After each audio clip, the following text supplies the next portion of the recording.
existing monitoring and evaluation tools that the distribution partners are using, like the survey tools, that is the post-distribution monitoring tool, the observation tools, the safety audit tools that were available. So instead of creating new tools, we decided to use the available tools and improve on them. The tools that we adapted were the observational tool in addition to the household survey.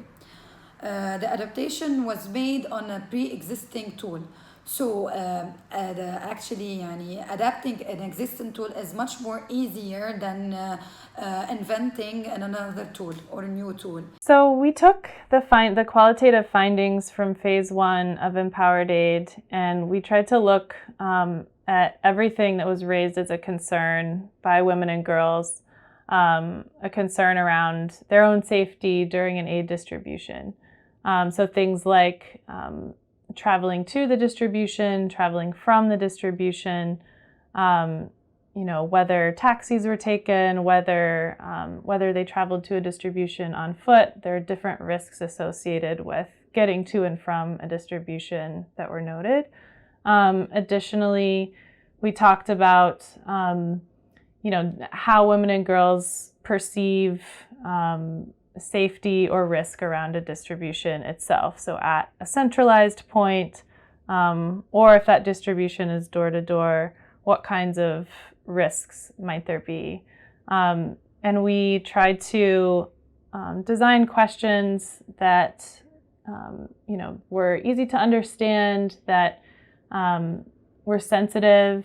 So we tested out different types of wording for these questions. So things like asking about risk versus asking about safety, to see what went over well and what was understood and what felt more comfortable for women and girls to respond to.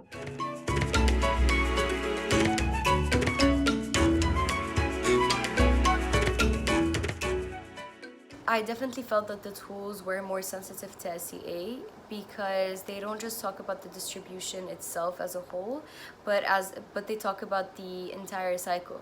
So we ask questions about how you find out about the distributions, registration and verification, traveling from and to the distribution, at the distribution site itself, and then how individuals or refugees store aid.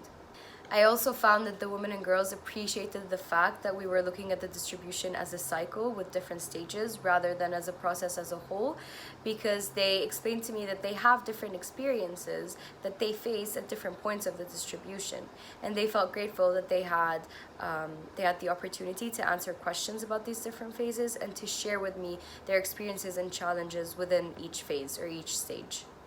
The research, actually, it came to change the mindset of humanitarian workers. It proposes changes in the mindset that it's everyone's responsibility to address SEA issue. And in this situation, we're discussing about distribution related or SEA that happens during distribution of aid.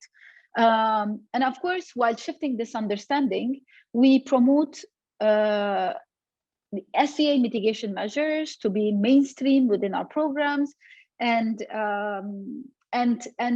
for it to be something not extra or not original that we're looking into, but no, this is something that 100% is embedded in your work, and you need to consider it without even thinking about it. It comes naturally. If we really want to do proper SEA, mitigation, prevention, and response, the tools that Empowerment Aid, the tools that were provided through this program are extremely useful. And the most important thing, they're very practical. We look into the practicality of the issue. It's not theoretical, it's not a summary from the book, but it's also really looking into what type of challenges people are facing and what are the tools that can help at least to mitigate those risks or to respond to some of the risks. I think what the tools are trying to do is to really add a GBV, or let's say a safety lens, gender lens in programs implemented by other sectors. Of course, I think it's quite interesting to see how the tools that can be shared with WASH, with shelter, with cash, make other, think that good program is not about, quality wash facility or I don't know, cash assistant that is quite, aligned with the standard, but also quality programming entails or must have a very robust, strong component related to the safety and the dignity of women and girls. Otherwise, the program, no matter how well designed and, will never be a quality program if it doesn't have this component related to the safety and dignity of women and girls.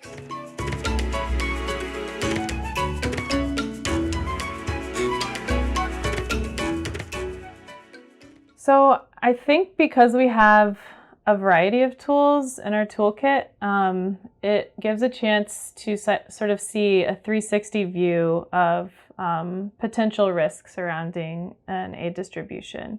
So, we have the observational tool, the safety audit, which is carried out by aid workers, and that sort of serves as a chance for them to take a step back, to really observe potential risks at a distribution, and to notice that and hopefully make changes that would prevent any sexual exploitation or abuse, surrounding that aid distribution. Additionally, we have tools that ask women and girls directly, so that gives us direct perspective from aid recipients and from women and girls who may have seen or experienced different risks for sexual exploitation and abuse surrounding an aid distribution. I think, additionally, we have a focus group tool, which provides, a group setting to talk about some of these risks. And I think that pulls out different perspectives. People can build upon each other's perspectives, and that fills sort of another gap in identifying risks around an aid distribution. Definitely, because the tools, these are tools that can easily be adapted. They can, it depends on what they want to capture. They can add questions, they can adapt to the available tools. They are really very standard tools that any IP can use. They are not only for the actually for all any form of aid, not only food, water, shelter, and not the 4 types we chose, but any service can use this.